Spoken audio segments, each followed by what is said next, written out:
You get to face a lot of young man. You got a long journey ahead of you because you're going to find out that while your dad did a lot of to you, you're going to have to make it on your own. Because this world we live in is tough. It's tough. It will beat you down. The world and the life that we live in is the ultimate competitor. The world's tough. The world's tough. It will try to take you out. It will find your weakness and it will just hammer you. So it's time to get back to work. Get back to work. Stop hearing yourself talk. Get off the podcast. Don't be on social media too much. Cut out all the fucking noise. Get back to the fucking mental lab, because that's where the knowledge came from. You need to get to a point in your life where there's nothing that can hurt you because you know exactly who you are. You've faced your demons. You were able to hear all your past traumas. You were able to listen to them. You're able to say, okay, now I can now talk to people about what I went through. I'm no longer embarrassed. I'm no longer ashamed. Being ashamed is one of the biggest things that kill people nowadays. In their minds, kill them from moving forward. I'm ashamed of myself. Don't ever be ashamed of anything you've done in your life. Face it, fix it, make it better. Everything I need is in my mental lab. Everything. Because I'm in constant study of myself. And I know what needs to be conquered because I'm constantly going through what I don't like, what I'm not comfortable with. I know, and only I can fix these problems because I have to face these problems. Unchosen suffering is going to happen, right? So the only thing that you can do is have some chosen suffering to prepare for it. It's the only thing you can do. That's the only thing you can practice for the unchosen suffering, is have chosen suffering. Do something that sucks every day. I'm not trying to send a message of run 200 miles, be the best motherfucker in the world, but be tough. You better have a part about you that's tough, a part about you that can break down situations and get better. And break down situations very quickly within some trauma in your life, some devastation in your life, because it's gonna come. The devastation, the trauma is gonna come, and you can't allow that to become a Jersey barrier. It can't be a Jersey barrier. It has to be something that you can maneuver through very quickly and move forward. That takes a lot of toughness. Because a lot of people, when you die, they figure out why you died. They figure out how you died in the autopsy. But we never do a live autopsy to figure out why we're dying while we are alive. And I was dying. I was living every day, but I was really dead. And so I figured it out. And once I figured it out, I was able to reborn. I was able to be reborn. You must take this knowledge that you learn from all this shit is knowledge. So I'm just trying to give people that strength to go in the archives of your life. Because while you're probably f***ed up, it's probably something happened to you in your life. Go through the archives, dig it up, study it, and then use it for yourself. That's the main purpose for me right now. You need to be better here, you need to be better here, you need to overcome this, overcome that. And people need to have purpose to get up. They need purpose to perform. You need to get to a point in your life where there's nothing on the docket. There's no 5K, there's no, I'm gonna get into school to be this or that, and still perform to the highest level. Because what people don't get is one day that thing's gonna come up. And if you're not constantly performing without purpose, you're not gonna be ready when the time comes. It's this magical thing, purpose, that we're all looking for. But what's funny about it all is that we need these things to perform, but we don't take a second to realize the purpose is always there.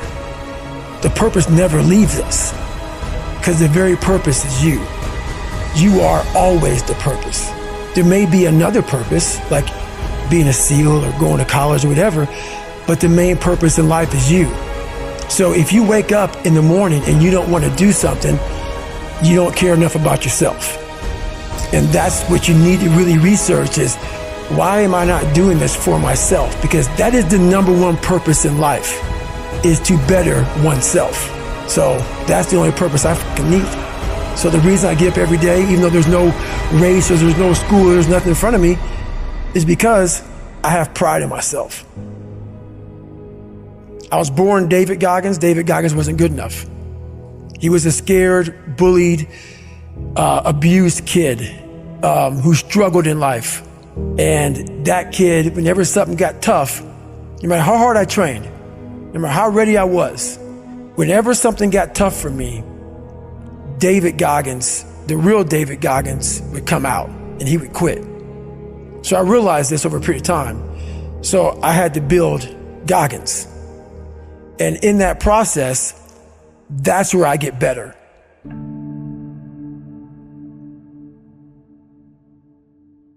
I get better when I'm digging holes in the ground, when I'm waking up early knowing I don't have to do these things. That's where I get better. So it's important to stay hungry. It's important to stay hungry, but it's important more to stay humble within that hunger.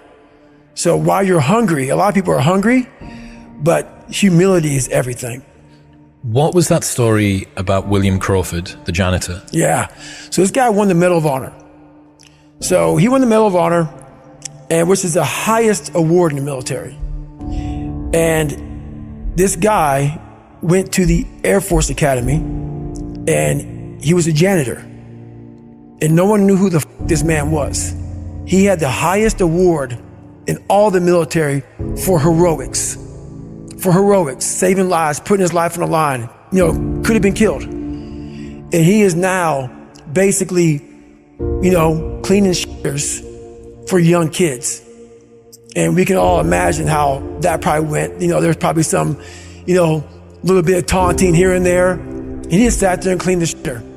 So that's why he's in my trained humility part, because for this man to be at the level he was and have that kind of humility to go, I'm a Medal of Honor winner, but I'm gonna put that in my closet, and I'm gonna pick up my broom and dustpan, and I'm gonna pick up, this rag and clean this shit for these young men. That right there is amazing for me, man. That's where you grow. That's growth, huge growth.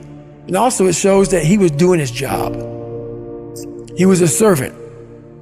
He didn't look at himself any better than anybody else. The second you do that, you totally lost. You cannot look at yourself like people with me even. I always look at people. I know where you are. I know where, because I've been there. That's why I help so many people out. I've never been above you. I've always pretty much been beneath you, and that's where my knowledge came from. So I know how to reach those people who are in the dungeon, because I've been there so many times. You have to be your best self when you're least motivated. And that's the tricky part about all that. Motivation is just a word. You have to have these different things in your mind on where you want to go, and know that motivation is not going to get me there, because I'm not going to always be motivated. Jocko said the exact same thing. You said that discipline eats motivation for breakfast. And discipline is good too, but without a clear headspace, there's no discipline. What do you mean? So let's say we have a circuit breaker, okay? And I'm loading everything up to one fucking circuit, just load it up. It's gonna fucking blow. And once that thing blows, man, the circuit's all fucked up. You gotta have each thing plugged into the right spot, like a fucking crowded garage.